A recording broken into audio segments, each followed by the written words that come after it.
Je vis avec le peu qui me reste. Une fois que j'ai tout payé, il me reste quoi, 20 euros. Bon, je travaillais, je gagnais un peu plus que ça quand même. J'avais quand même 320 euros de plus. En moyenne, aujourd'hui, on est autour de 50 à 60% du dernier salaire. Que là, maintenant, je ne peux plus rien faire. Quand on parle de retraite, plus on démarre tôt, même avec des petits montants, et plus l'épargne retraite est à la fois indolore et efficace. Quand vous me dites je mange pas beaucoup, ça vous arrive de vous priver?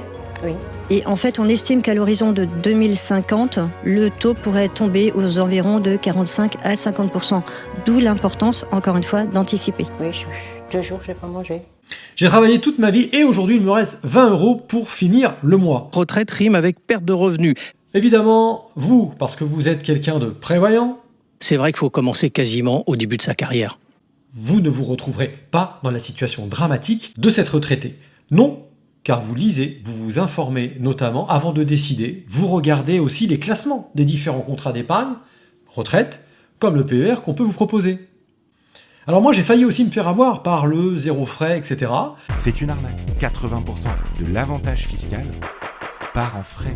Et si vous ne voulez pas perdre à votre tour ou continuer ou risquer de perdre 21 086 euros en investissant sur un PER, pourtant recommandé sur Internet ou par votre conseiller préféré, Que partout en Europe, vous avez une industrie bancaire et une industrie assurantielle qui ont fait du lobbying et après ils prennent 80% de l'avantage fiscal en frais. je vous invite à rester jusqu'au bout de la vidéo. D'ailleurs dans cette vidéo, je vais vous partager un simulateur réel complet que vous allez pouvoir utiliser seul, en toute autonomie, liberté, sans devoir laisser votre email qui va finir en plus entre les mains d'un vendeur de produits de défiscalisation. Non, je vous donne tout ça. Surtout, je vais aussi tenter de vous démontrer les 3 pièges que vous devez absolument savoir détecter avant de signer un PER et aussi 5 questions à mon avis à vous poser avant de choisir le bon PER. On va commencer par regarder ensemble ce que nous propose Google lorsque l'on tape comparatif PER. On va voir surtout le premier, voire 2 qui nous sont proposés. On va les analyser ensemble. Et vous allez voir que les soi-disant meilleurs PER sont, à mon sens, pas forcément les meilleurs. Souvent même des vraies machines à nous faire perdre 21 086 euros. Si vous êtes prêt à voir si votre PER est concerné ou si au contraire vous avez fait le bon choix, on continue. Je vous en ai déjà trop dit, c'est parti. J'allais oublier un truc important. Si vous êtes pressé, que vous voulez pas attendre la fin de la vidéo, vous pouvez aussi télécharger tous les outils dans la bibliothèque Patrimoine Expert du cercle privé de Leader Stratégie. C'est simple, c'est gratuit. Tant que c'est en ligne, c'est disponible. Après, quand je fais une mise à jour, c'est trop tard. Donc vous y allez maintenant. Je vous mets le lien dans la description de la vidéo. On passe tout de suite sur mon écran pour faire ce qu'on a dit. On compare, on analyse, on teste ensemble. Alors on commence tout de suite avec cet article de La Tribune. C'est le premier qui arrive lorsque je tape sur Google comparatif PER. Et il y en a un qui ressort tout le temps, vous verrez, qui revient tout le temps, c'est le fameux contrat Spirica. Je vais surtout m'attarder sur lui encore une fois parce que je l'ai vu apparaître plusieurs fois. Et donc là, la Tribune aurait négocié un espèce de contrat via Spirica, c'est l'assureur, Spirica, qui est d'ailleurs tout simplement une filiale du groupe Crédit Agricole. Et ils ont négocié le PER version absolue retraite. On va s'intéresser à différents items, différents points importants. Les différents modes de gestion qui sont proposés, donc ça c'est important. On voit que celui d'à côté, affaires retraite individuelle, je ne vais pas analyser, mais vous pourrez le faire. Il propose autre chose, notamment de la gestion sous mandat, très intéressant. On en parlera dans une prochaine vidéo. Là, on n'a que de la gestion libre et de la gestion pilotée. Il faut mettre minimum 500 euros pour commencer à l'ouvrir. C'est quand même bon de le savoir. Si vous vouliez démarrer en mettant simplement des versements mensuels, par exemple, là, c'est pas possible. Il faut mettre tout de suite au moins 500 euros. Concernant les rendements des fonds euros en 2024, c'est le passé, donc c'est toujours intéressant de regarder. Et puis surtout, des fois, ça peut cacher des choses parce qu'on a des compagnies, des distributeurs qui peuvent surgonfler une rémunération pour attirer des épargnants, puis après, les années qui viennent, finalement, vous aurez ce qui est proposé, ni plus ni moins. Très important, le nombre d'unités de compte proposées. Donc ça, c'est un bon indicateur, parce que si on vous propose de la gestion libre, autant qu'il y ait pas mal d'unités de compte, si possible les meilleures. D'ailleurs, on ira juste après en tester 2, je vous en dis pas plus, sur un comparateur externe, a priori objectif. Frais d'entrée, 0. Une petite étoile, on se méfie des étoiles. On ira voir, ok, mais il y a 0 frais d'entrée. Ok, frais d'arbitrage, 0. Arbitrage, c'est à chaque fois que vous voulez faire un mouvement sur votre compte, souvent aller changer de mode de gestion ou d'unité de compte en gestion libre, par exemple. Et puis des frais de gestion sur les unités de compte, 0,7%. Pareil, une petite étoile, on va se méfier. On va tellement se méfier qu'on va aller regarder tout de suite, maintenant, sur la feuille de frais. Alors, j'ai pas trouvé les conditions générales, j'ai pas trouvé non plus les DICI, les documents d'information clés pour l'investisseur. Si vous les trouvez, vous me le dites dans les commentaires, moi ça m'intéresse. Mais en revanche, j'ai quand même trouvé une note de synthèse avec tous les frais, donc on va se baser là-dessus. Donc vous voyez que je vais sur cette feuille de synthèse que j'ai trouvée, annexe les frais du PER assurantiel. D'ailleurs, on reparlera tout à l'heure dans les erreurs à ne pas commettre, pourquoi j'insiste sur le fait que ce soit un PER assurantiel et que c'est plutôt une bonne chose. Encore une fois, on est bien sur le contrat Spirica. Donc en fait, il se libelle meilleur taux Liberté PER, mais c'est celui qui est distribué par qui ? Par meilleur taux, on l'aura compris. Ok. Et encore une fois, on voit que c'est Spirica, le fameux Spirica, qui a fabriqué quelque part ce contrat, distribué pour meilleur taux, qui distribue pour meilleur taux ce contrat. Alors ce qui est assez intéressant, on pourrait se dire, je le prends par meilleur taux, vachement mieux, meilleur taux, ils ont peut-être négocié un truc. Ah, peut-être, parce que vous voyez là par exemple, quoique, meilleur taux au final, lui, il distribue le contrat Spirica PER, on voit qu'on est accessible des 500 €. On l'avait vu tout à l'heure, c'était la même chose avec le contrat de la tribune. 0 frais d'entrée, 0 frais d'arbitrage, comme celui de la tribune. Gestion pilote, d'accord, ok. Un fonds euro de qualité, ça veut rien dire. Et plus de 700 unités de compte disponibles. Là, on voyait 900 de l'autre côté, mais 900, c'est plus que 700, donc ça veut dire qu'on peut supposer que finalement, c'est le même contrat. Et on va regarder justement, dans très certainement une annexe des conditions générales, les frais de ce fameux PER assurantiel distribué, en tout cas construit par Spirica, et là dans notre cas distribué soit par meilleur taux, soit par la tribune. On retrouve le versement initial minimum de 500 €, ok, 10 € de frais d'association au démarrage. Ok, on retrouve bien dans les frais de gestion dits du plan, qui correspondrait peut-être à un mode de gestion, d'accès, le plan. Là, on serait en mode gestion du plan. 2% de frais sur le fonds euro, ils appellent ça maximum. Frais des supports, on va supposer que c'est des frais de gestion, puisqu'on a déjà dit qu'il n'y avait pas de frais d'entrée. Sur les unités de compte, maximum 0,50%. Alors les caisses d'unités de compte, là c'est le flou, très clairement. Et on voit que si on choisit à l'intérieur de la gestion pilotée par horizon ou standardisée, on peut avoir de 0% ou 0,30%. Ce qui n'est pas clair pour moi. Alors je pense que c'est en dehors du plan. Si vous faites de la gestion des unités de compte en gestion libre, ça vaudrait le coup parce qu'il y a quand même 900 unités, donc là-dedans il y en a certainement, je pense 10% qui sont intéressantes, peut-être que 5% par expérience. Là c'est intéressant d'aller voir, ça me coûte quoi en frais de gestion. Petit rappel, les frais de gestion on les paye tous les ans, alors que les droits d'entrée on les paye une fois. Si je ne l'avais pas dit, quand même revenons au tableau juste à côté. Là on a bien vu, au moins on a des frais d'entrée, on parle de frais d'entrée, de frais de gestion, on ne parle pas de frais de sortie. Ça, c'est très important et c'est très positif. Parce qu'il existe des frais de sortie aussi sur certains contrats. Parfois, souvent, des frais de sortie, lorsque vous n'avez pas de frais d'entrée, souvent, regardez s'il y a des frais de sortie parce que c'est là que peuvent se rattraper les compagnies d'assurance qui vous distribuent ces contrats ou les banques. Donc, on voit qu'on a là, dans notre cas de la gestion des frais de gestion des unités de compte en gestion libre, on a jusqu'à 3,06, mes amis, 3,06% de frais de gestion, donc tous les ans. Donc vous avez intérêt à avoir un profil plutôt dynamique pour espérer aller chercher une renta comme on a eu sur les dernières années où vous pouvez aisément imaginer du 8-10% par an, parce que si vous avez 3% déjà de frais de gestion, si vous avez par malheur un profil dit prudent ou équilibré, on en parle juste après, vous ne rentrerez pas dans vos frais. Vous serez sur un contrat où on est à 0 en termes de rendement. Tiens d'ailleurs, hop, on met ça, allez, 3,06. On va prendre le maximum. C'est des fonds spéciaux, c'est sur des fonds non cotés, mais ok, quand même, retenez ça. Plus globalement, fonds action. Voilà, on va retenir celui-ci. On va se retrouver à 1,89. Voilà, donc vous n'avez pas payé de frais d'entrée, mais vous aurez à minima des frais de gestion d'1,89 tous les ans. Donc choisissez bien votre camp, mes amis. Alors, si vous choisissez la gestion pilotée par horizon, donc là, c'est un système dans lequel l'assureur va piloter en disant en fonction de votre âge de départ à la retraite, donc il faut que jusqu'à 20 ans avant le départ à la retraite, si vous avez un profil prudent, équilibré, dynamique, il va piloter à l'intérieur les unités de compte lui-même qu'il utilise en fonction de votre sensibilité et de votre peur de la volatilité. Et on voit que ça a un coût, tout ça. Ça a un coût. Et je vais même vous dire que ça a un coût très cher, très élevé, si vous avez un profil prudent. Parce qu'un profil prudent, par expérience, aura jamais plus de 2, grand maximum 3%, certaines années, de rendement brut. Donc si déjà vous avez 1,86% de frais de gestion, pris chaque année sur votre environnement, si vous reste 1%, c'est le max. Et ça, je vous dis sincèrement, c'est les meilleures années. Si vous êtes équilibré, on va viser 4% de rentabilité brute. Certains vous diront, ouais, 5, 6, oui, oui. En moyenne sur 10 ans, par expérience, ou alors, dans les commentaires, dites-le moi. Sincèrement, vous ne les aurez pas. Donc on part sur du 4% de rendement moyen brut pour un profil équilibré. Bah, sachez que c'est une option qui va vous coûter 1,95% de votre rendement brut. Donc considérez qu'il restera 2 points nets. Pour rappel, l'inflation qu'on a aujourd'hui et depuis 5 ans, elle est très largement au-dessus de tout ça. 25% d'inflation cumulée sur 5 ans entre 2020 et 2025. Et puis, bien sûr, j'espère que vous avez un profil dynamique, surtout si vous avez 20 ans devant vous.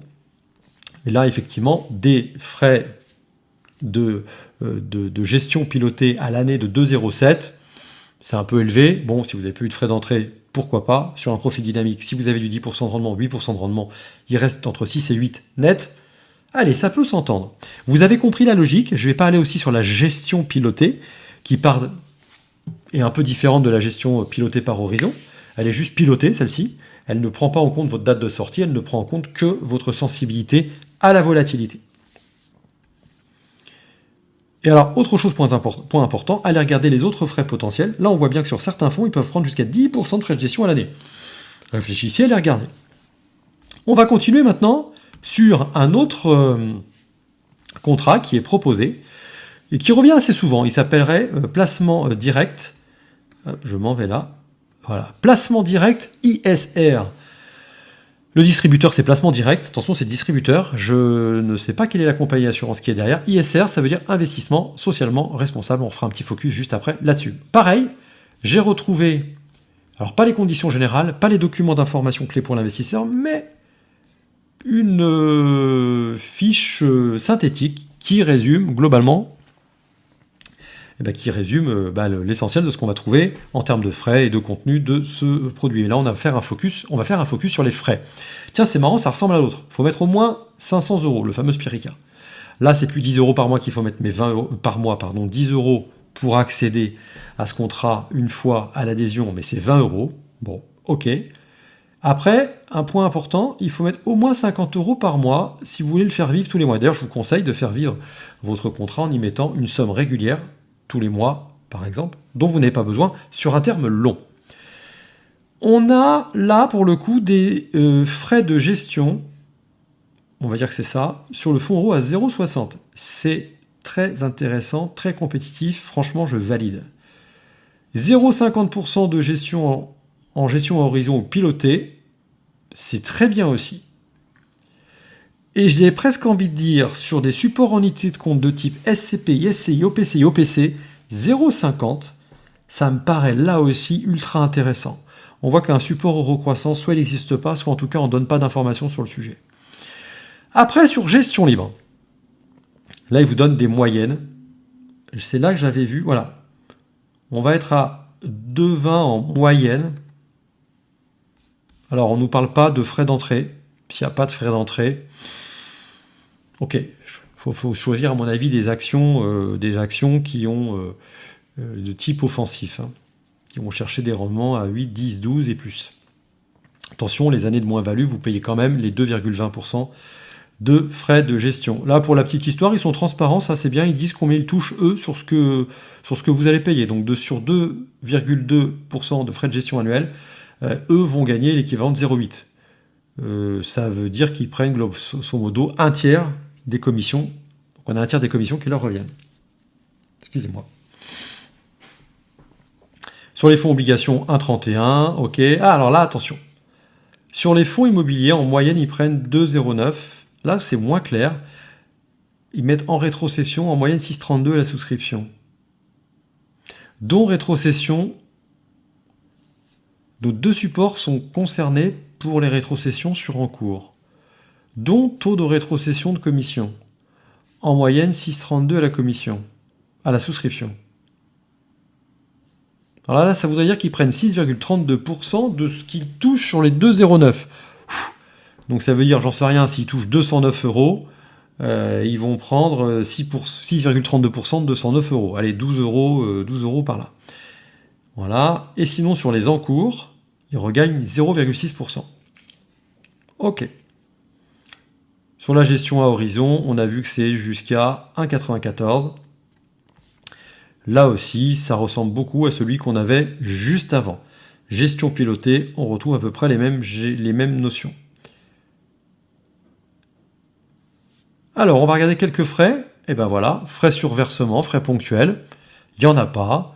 Frais de changement de mode de gestion, pas de frais. Frais d'arbitrage, il n'y en a pas non plus. Des frais de transfert sortant vers un autre produit, ça c'est super intéressant. Ça veut dire que quand vous voulez migrer votre PER vers un autre PER, ils ne vous prennent pas de frais. Ça, c'est très positif parce que il me semble que dans d'autres que j'ai vus, et alors allez vérifier, il me semble que c'est le Spirica, j'en ai vu un, il me semble, et ben, il fallait payer. On va attendre de reprendre l'usage de sa souris. Je retrouve l'usage de ma souris. Ça, je le mets parce que franchement, c'est top. Pas de frais sur les versements de rente aussi, même s'il y a de fortes chances que vous preniez plutôt le capital que la rente arrivée au terme. C'est pas mal ça. Ok, maintenant on va regarder le fameux... Alors, The Goodvest, je vous avais dit un autre... Google m'a recommandé un article écrit par The Goodvest lorsque j'ai demandé un comparatif sur les PER. Et donc je suis allé sur The Goodvest. Et Goodvest, j'ai une petite histoire avec The Goodvest. Je vais vous partager d'ailleurs un élément sur ce sujet-là. Je vous le partage tout de suite. Tiens, tout de suite. Hop. Ouais. Voilà. En fait, The Goodvest, il y a quelques années, donc en 2023, j'ai une personne pour laquelle j'avais fait un audit et qui me dit c'est super, j'ai envie d'ouvrir, alors je crois un PER a priori à l'époque. Elle me dit est-ce que vous travaillez avec The Goodvest? Je dis non, je connais pas, c'est quoi The Goodvest? Et donc je vais regarder. La personne avait une fibre un peu écologique, verte, etc. Et je dis c'est bien, The Goodvest, c'est pas mal. Alors, sur le plan marketing, je trouve ça intéressant. Ils se positionnent sur le fait de dire bah ok, investissez votre argent, épargnez, etc. Mais assurez-vous de où va votre argent et préférez plutôt des supports vertueux, des supports labellisés ISR, investissement socialement responsable. Ok. Donc je me prends au jeu, puis je vais regarder, je me mets en mode client, je vais sur l'application. Je remplis un profil, etc. Je regarde comment ça fonctionne. Ce que je trouve bien d'ailleurs, c'est que The Goodvest, a priori, à l'époque, vous propose de choisir des fonds en rapport avec sa sensibilité, si on est prudent, équilibré, offensif, etc. Avec des frais potentiellement mesurés par rapport à un conseil traditionnel, avec des gens en chair et en os comme moi que vous pourriez avoir, qui n'auraient pas négocié avec leur partenaire certains frais. Il vous propose un conseil, par contre c'est maxi 30 minutes, et si vous le demandez. Et surtout, à l'époque en tout cas, à vérifier maintenant, il vous orientait uniquement vers des solutions, des produits, des fonds de leur partenaire Generali. Alors ça tombe bien, parce que pour le coup, Generali est aussi un de mes partenaires. Et donc, j'étais allé faire le cas, j'étais allé regarder ce qu'il me proposait. Je vous passe les détails, comparaison entre une plateforme et puis un conseiller indépendant. Si ça vous intéresse, vous me le direz. Je pourrais toujours vous mettre un lien dans les commentaires ou mettre d'ailleurs cette étude-là dans la bibliothèque Patrimoine Expert du Cercle Privé de Leader Stratégie. Je vous en ai parlé tout à l'heure. Si vous voulez, je vous y partage beaucoup de documents. Vous pouvez tout télécharger d'ailleurs. À ce moment-là, je le mettrai peut-être dans cette bibliothèque. Et donc, je regarde leur comparatif et je m'aperçois qu'ils proposent des obligations d'État. Je dis pas de bêtises. Oui, c'est ça. Dites vertes. Je me dis c'est vachement bien. Ils auraient quand même pu proposer. Parce que c'est un robot, j'imagine, qui fait des allocations. Ils auraient pu quand même aller proposer des fonds d'investissement, labellisés investissement socialement responsable, mais qui aillent aussi chercher de la performance. Parce que là, vous voyez, quand même, je vous montre, on était sur des performances absolument dégoûtantes. Donc, faire du vert, d'accord, mais du vert performant, c'est mieux. Et à l'époque, j'avais dit, si moi j'avais dû faire une allocation avec mes petits doigts musclés dans le cadre d'une gestion libre, pour faire le lien avec ce que je vous disais tout à l'heure, voilà ce que j'aurais choisi, ce fonds. Et on va aller les regarder, parce qu'on est en 2025 au moment où je retourne cette vidéo, si ce que j'ai dit en 2023 est toujours vrai. D'accord? Donc voilà, cette étude-là, je vous la mettrai. Hop. Donc, là, The Goodvest nous propose son PER, avec un fonds commun de placement dédié aux infrastructures vertes, mais moi je vais aller vous remontrer, à l'époque, justement, ce qu'il nous proposait comme support d'investissement dit vert. Et regardez, on est en 2025. Je veux dire, il est toujours très en dessous. Alors, il est labellisé socialement responsable. Hein, il a un label, Greenfin Label, etc. Ok. Bon, alors sur le fond, le label environnemental, il est bien. Vous voyez, là, je vous le mets en gros ici. Vous voyez, le E, sur l'aspect environnemental, c'est un fonds qui est bien coté. Mais sur l'aspect sociétal et de gouvernance, peut mieux faire quand même, c'est dit en plaçant. Hein. Donc gouvernance, ça veut dire que c'est pas forcément mixte, hein, il y a plutôt que des bonhommes aux commandes de ce fonds. Et sur le label sociétal, il y aura peut-être des choses à dire également, parce que là, il n'y a pas de label là-dessus. Mais vous voyez, sur 3 ans, il fait que 3,32, quoi. Moins 3,32, alors que la catégorie des fonds, du fonds en question, un fonds obligataire, a priori, obligation d'État, il fait 4,37. Bon, c'est pas le meilleur. Et moi, à l'époque, donc l'intérêt lorsqu'on est sur une gestion libre, c'est surtout ça qu'il faut retenir, c'est de pouvoir aller faire du picking dans les actions proposées. Donc si vous êtes sur, comme on l'a vu, un produit qui propose 900 unités de compte, dans l'idée c'est que dans ces 900 unités de compte, il y en a des sympas qu'on ait répertoriés avant, qu'on ait choisi. Si vous avez la capacité à les choisir, vous le faites vous-même, vous dites je mets ça et moi-même, parce que l'intérêt c'est quand vous allez sur des produits sur Internet, typiquement, faut que vous sachiez vous-même faire ces allocations. Moi, je le fais parce que c'est mon métier. Je les ai étudiés, j'ai passé du temps. Mais pour arriver à cette unité de compte-là, j'ai dû chercher. J'ai l'habitude, j'en fais un peu toutes les semaines. Donc, à un moment donné, je sais où aller piocher, puis je révise régulièrement. Mais voilà, aujourd'hui, donc ce que j'avais sélectionné il y a 2 ans, aujourd'hui, 2 ans après, il est encore dans la course, quoi. Même si on regarde, tu vois, sur 5 ans, vous voyez, ce fonds, là, donc qui est la courbe bleue, hop, je me sépare un peu là, hop, pardon, courbe bleue, et hop, vous voyez qu'elle tient vraiment la route, quoi. Et sur 10 ans, on est à 82% de renta sur un fonds qui est labellisé ISR. Ah, j'essaie de récupérer ma souris. Enfin, vous voyez en haut, quand j'aurai récupéré ma souris, je vous montre ça en plus gros, et qui est bien noté en termes de respect environnemental, de respect sociétal et également de gouvernance équilibrée, homme-femme. Et par rapport à ces catégories, il est aussi très bien, il est très au-dessus de la catégorie.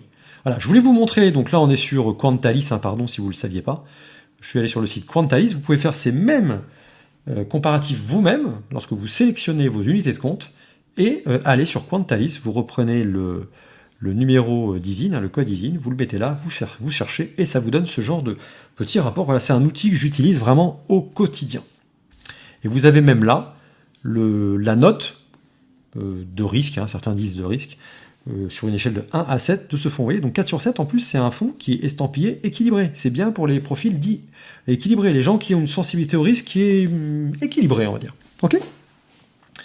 Alors maintenant que j'en suis là, on va faire tout de suite un match, contrat A, contrat B. Je vous l'ai mis dans l'article, d'ailleurs je vais aller directement reprendre mon article. Dans mon article, je me suis amusé, quand je vous ai dit on peut perdre jusqu'à 21 086 €, et on va prendre un cas concret. Souvent on vous dit que quand on investit pour sa retraite, il faut consacrer peut-être 10% de son revenu. En tout cas, on dit qu'il faut investir 20% de vos revenus en épargne. Donc en consacrer une partie à son épargne dite retraite, ça a du sens. Donc là, on va prendre 200 € par mois pendant 30 ans. Option A, contrat A, en tout cas, rendement brut 4% par an. 4% brut, c'est un profil équilibré globalement. On va prendre 4,5% de frais d'entrée pour quelqu'un qui n'aurait pas pu négocier ou qui paierait ça et qui aurait des frais d'entrée. 1% de frais de gestion sur le contrat. 2% de frais d'entrée sur les unités de compte, et encore 1% de frais d'entrée sur les unités de compte, des frais de gestion sur les unités de compte. Vous avez suivi ? Frais d'entrée sur le contrat, frais de gestion sur le contrat, frais d'entrée sur les unités de compte, frais de gestion sur les unités de compte. Les deux se cumulent, mes amis. Donc ça, c'est vraiment des aspects à aller regarder. Et le contrat B, on va aller prendre, pareil, 200 € par mois sur 30 ans, 0 frais d'entrée, comme on essaie on va mettre de mémoire 1 à 2% de frais d'entrée. En ligne, vous pouvez avoir du 0% de frais d'entrée, mais on a vu que du coup, il se rattrape beaucoup sur les frais de gestion. Donc je vais faire par rapport à ce jeu que je connais dans la vie avec des interlocuteurs en face à face, de bons interlocuteurs. Frais d'entrée, vous aurez entre 0, mais plutôt 2 à 3% de frais d'entrée. Frais de gestion entre 0,6 et 0,9. Là, dans l'exemple, on partira sur du 0,6. On partira sur du 2 sur les frais d'entrée. Et en frais de gestion, on partira aussi sur du 1, sur les frais de gestion, sur les unités de compte. C'est parti, je vous montre, et du coup, je vous fais découvrir le calculateur dont vous avez le lien dans la bibliothèque, dans mon article.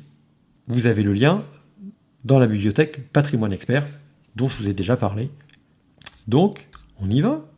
Hop, ici, clac. On arrive directement à... donc on est contrat A, on a dit qu'on met des frais sur versement de combien on a dit? Il était à 4,5 l'ami. Donc 4,5, c'est costaud, 4,5. Hein. Ah pardon, il n'y en a pas de versement initial, donc on s'en fout. Mais je l'avais déjà préparé. Donc, frais sur versement sur le contrat 4,5, j'ai rajouté 2% parce qu'on a mis des unités de compte à l'intérieur, donc 6,5. Frais sur encours, on va dire 1% sur le contrat et 1% sur les unités de compte. Donc là, on est dans ce qui peut se faire de moins bien. On calcule. Vous voyez, on finit bien à 90 691 €. On a versé 72 000 €. On a 23 000 € d'intérêt. Et au final, on se retrouve avec 86 691 €. Retenez bien ce chiffre, mes amis. On part maintenant sur l'autre simulation. Donc je vous avais dit frais sur versement mensuel 2%. Et donc là, dans cette simulation, on va prendre 2% sur les versements. Donc ça va intégrer frais sur versement mensuel sur le contrat et sur l'unité de compte qu'on a choisie. Et puis des frais sur encours, on va dire 0,6% sur le contrat et 1% sur les unités de compte. C'est parti. Toujours 4% de rentabilité brute annuelle moyenne. On est parti sur 30 ans, 200 € par mois, et on n'a rien versé au départ. C'est parti. Et on se retrouve avec 101 676 € en ayant versé la même chose, 72 000 €, et on a des intérêts pour 31 116 €. C'est donc bien là la différence entre les deux, 20 686 €, si ma langue n'a pas fourché, ou mes calculs n'ont pas fourché. Donc en frais cachés, vous avez dans un cas, vous partez à la retraite avec un petit capital de 90 691, et dans l'autre cas, vous partez avec 101 676, 21 086. Ça peut être une année de revenus pour un retraité à un peu plus de 1500 ou 1600 € par mois. Voilà mes amis. Donc, maintenant que vous avez vu tout ça, alors les 3 erreurs à éviter, si vous avez un PER ou si vous voulez en ouvrir un. La première erreur pour moi, c'est de choisir un PER pour un discours éthique sans creuser la performance. Deuxième erreur, c'est ignorer frais d'entrée, frais de gestion, frais d'arbitrage, frais de sortie, frais de transfert. Et enfin, troisième erreur, c'est se tromper en choisissant un PER bancaire par exemple versus un PER assurantiel. Pourquoi je vous dis ça? Surtout sur ce dernier point. Un PER bancaire va fonctionner globalement comme un compte titre. Vous n'avez pas accès aux fonds en euros, ni en unité de compte. Et en cas de décès, toute l'épargne est réintégrée dans la succession. C'est potentiellement 20% de perte nette du capital. Alors que un PER assurantiel va reprendre les règles, les avantages de l'assurance vie, donc il est transmis hors droit de succession jusqu'à 152 500 € par bénéficiaire. Il a accès bien sûr au fonds euro, à un fonds en euros, mais là on va retomber après dans la problématique de choisir le bon contrat PER, tout comme on choisit bien le bon contrat assurance vie. Voilà. Donc pour moi, 5 questions à se poser avant de souscrire un PER. 1. Qui me propose ce contrat? Est-ce que c'est un conseiller indépendant ou un distributeur qui est lié à un seul assureur, par exemple? 2. Quel est le type de PER proposé? Est-ce que c'est un PER bancaire ou un PER assurantiel? Ça n'a pas les mêmes implications pour la succession. D'ailleurs, je vais vous en parler juste après. Quels sont les frais réels? Frais d'entrée, frais de gestion, frais sur les unités de compte, sur les arbitrages. Est-ce que tout est transparent, chiffré, simulé? Enfin, est-ce que j'ai le choix des supports? Est-ce que je suis libre dans la sélection des fonds? Ou est-ce que je suis enfermé dans une architecture fermée par définition? Est-ce que les supports sont performants? Ils sont ISR d'accord? Adaptés à mon profil? Quel est le niveau d'accompagnement qui est proposé? Est-ce que j'ai juste le droit à 30 minutes en visio, voire rien du tout, ou à un accompagnement stratégique potentiellement sur plusieurs années, avec des points réguliers, des ajustements, des conseils fiscalo-patrimoniaux intégrés? Donc si vous voulez aller plus loin, ce que je vous propose, si vous avez déjà un PER, déjà vous pouvez le faire auditer, première chose, avec tous les éléments qu'on a vus ensemble. Si vous hésitez à ouvrir un PER avant la fin de l'année, là aussi, mes équipes ou moi-même, on peut vous aider à y voir plus clair sur les meilleures options. Quoi qu'il en soit, dans les deux cas, réservez votre session stratégique.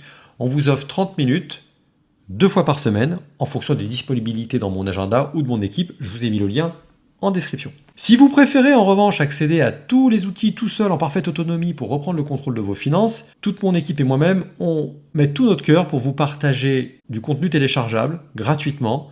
Et là aussi, on vous a mis le lien en description. Petit rappel, tant que c'est disponible, vous pouvez télécharger. Si on vient de faire une dernière mise à jour, là, vous avez peut-être loupé les anciennes versions qui auraient été très intéressantes pour vous. Quoi qu'il en soit, soyez des leaders rares, c'est-à-dire rebelles, audacieux, proactifs et entreprenants pour une vie plus libre, la vôtre. À très bientôt.